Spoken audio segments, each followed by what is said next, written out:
Chapter 7. Solitary Walking. A perfect solitude is, perhaps, the greatest punishment we can suffer. Every pleasure languishes when enjoyed apart from company, and every pain becomes more cruel and intolerable. That's a quotation written by David Hume in his A Treatise on Human Nature. Our language has wisely sensed the two sides of being alone. It has created the word loneliness to express the pain of being alone, and it has created the word solitude to express the glory of being alone. That's a quotation from Paul Tillich's The Eternal Now. During my remaining days in Cambridge, the world around me became increasingly unsettled. I felt as if some seismic shift were about to disrupt and redefine the life I had known when I had arrived at the college 6 months ago. To begin with, just before I set off for Southwold in the early days of February 2020, Brexit had become official. There was no going back. At 23 hours Greenwich Mean Time on January the 31st, 2020, the withdrawal of the United Kingdom from the European Union had gone into effect. I recall that the actual moment was strangely uneventful. Feeling that nothing would be quite the same again, I made myself stay up and watch the telly at 11 p.m. to witness the transition. Alone in the college flat, I sat on the settee in front of the TV screen and wondered if other students, fellows, and staff might be doing the same thing. Other than a low-keyed light show on the doors of 10 Downing Street, there was little else to mark the occasion. Not even Boris Johnson appeared, though in Parliament Square a jubilant Nigel Farage and his supporters held some motley celebration, complete with patriotic songs, Land of Hope and Glory, sung off-key, St. George's flags and microphones blasting out, "We leave tonight, we did it." Not having any stomach for this, I turned off the program and crawled into bed. I awoke the following morning to a subdued Cambridge. The city was one of the few areas that had voted solidly against Brexit. The day felt sober, yet strangely ordinary. Life seemed to go on as usual, but I sensed that people around me were quietly unsettled. What might the future hold for not only themselves, but also others, now that Britain officially stood alone, isolated from the European community?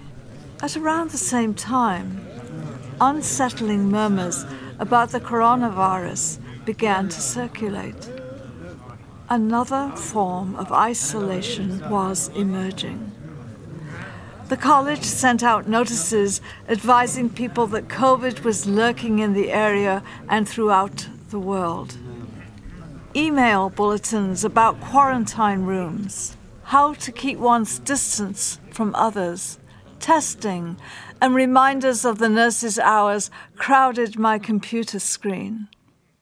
Signs on chemists' doors announced that there were no more face masks for sale. A sold-out notice taped to the glass of the Grantchester chemist flapped in the breeze. Yet, in late February, I had not really seen anyone, except Chinese and Japanese tourists, wearing one. A Japanese friend at the college confessed to me that she would have worn a mask everywhere, but wanting to fit in at the college, where no one was wearing a mask, had decided not to. Occasionally, And contributing to the confusion, editorials appeared about how masks are not helpful anyway. To add to this sense of disorientation, it was upsetting to read articles in the newspapers about the increasing movement of refugees and the closing of national borders, all of which, in my mind, exacerbated a painful sense of the disturbing dislocation of people throughout the world. Isolated, cut off from their homes, and cast into uncertainty, many people faced hardship and often the spectre of death. March 1st arrived. My residence at college came to an end. It was time to return to the States.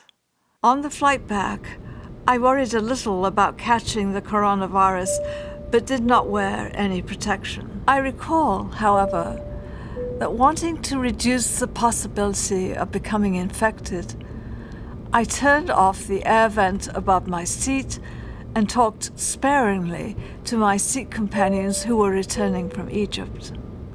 Once I stepped off the plane in Buffalo, I entered a city that, among others around the world, was soon to be in lockdown.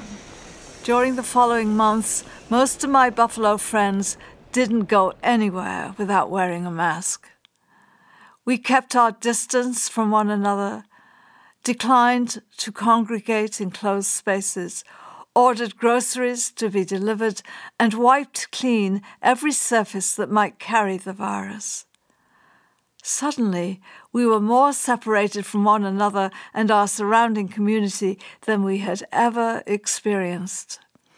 Instead of traveling, we learned to roam the virtual, untouchable domain of Zoom. Loneliness seeped into our homes and obliterated our sense of freedom to explore the world around us. We were indefinitely isolated. This story is familiar to many.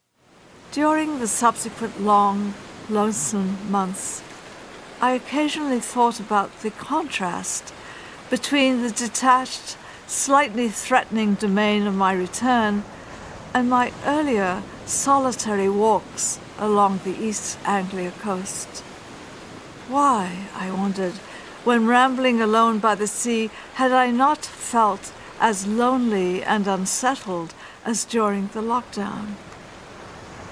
Even though my solitary walks took me away from the support of my usual milieu and into places that were unfamiliar to me, I had rarely felt desolate and alone. With few exceptions, being by myself in an untried setting had not been, as my friends often feared it might be, unnerving or upsetting. On the contrary, while wandering away from the familiar, I had more often than not experienced an affirming and comfortable state of being. I rarely felt desolate, threatened, marooned, or vulnerable. Even though unaccompanied, I enjoyed a dynamic sense of companionship. I benefited from a lively connection to the sights, sounds, touch, and smells of what surrounded me. This heightened sensitivity not only invigorated me, but also gave me a sense of belonging. Loneliness was not possible, for I was part of the world again, and the world was a part of me. More receptive than usual to the plethora of details and sensations swirling about me, I appreciated and noted each moment, a consequence that solo walkers have noted for centuries. I found companionship in the sleepless wind, the repetitive movements of the sea, the quiet roar of the retreating shingle, the feel of the sand collapsing under my footsteps, the circulating, sharp cry of the gulls overhead, the taste of salt spray on my lips, and even in the clatter of the discarded container blowing along the deserted promenade. Noticing these particulars attached me to the fullness of experience. Being solitary placed me more solidly within the sensual world and shielded me from the imprisoning, noisy, hurrying, and alienating business of daily life. I enjoyed, instead, a keener and perhaps more intimate relationship to the natural and external world than when with others. Rarely did I deem myself alone when watching the billows break on shore, seeing the wild birds come and go, breathing in the cool dew of morning, gazing at the occasional passerby, or wandering through a town's cobbled streets. In my rambles, I also became more aware than usual of participating in a community's history. Passing by such landmarks as ancient Roman walls, churches with medieval origins, lost industrial sites, Georgian mansions, fishermen's cottages, centuries-old passageways, and once populated railroad stations, I virtually joined that which had once constituted these parts. No longer did I belong exclusively to the present era, but also to other centuries. Being solitary offered me a placement in history. Ambling alone also allowed me to experience a certain affirmation through the casual exchanges with the occasional passerby.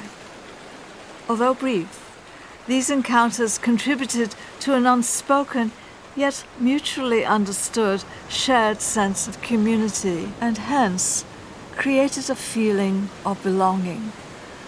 We were all by the sea because we, each in our own way, treasured being there. These moments verified my existence, for they confirmed that I am neither invisible nor forgotten. A few words exchanged with a couple on a bench or a person walking his dog were reassuring. I felt included. My solitary walks also rendered another gift, the relative liberty to roam and go where I pleased, often without purpose or expectation. This was a species of freedom that was sadly denied during lockdown. Walking without a companion by the sea, I was not compelled to keep up with anyone, and no one had to adjust to my pace. Furthermore, with the exception of the college porter's well-meaning and occasional disapproval of where I was going, nobody was around to restrict and determine what's next. I could turn left, right, around, up or down as I saw fit or as whim beckoned. I could surrender to the siren song of a moment. There was room for spontaneity. Such freedom opened up paths that were admittedly not always comfortable, indeed, sometimes unnerving and distressing, but always invigorating. When wandering alone, new perspectives emerged. An appreciation of my surroundings became more acute. The impulse to be curious flourished, and an understanding of where I was increased. During the long months of the pandemic, vivid memories of ambling along the shores of Cromer, Great Yarmouth, Felixstowe, Lowestoft, and South Wold stayed with me to remind me that there are alternatives to an isolating and often lonely life. These recollections taught me that solitude need not always be a punishment, nor need it necessarily be a condition to be suffered. Instead, it can be a cherished state of mind that paradoxically offers companionship and a sense of being part of a larger, intricate world. For all this, I am thankful for my solitary walks along the East Anglia coast.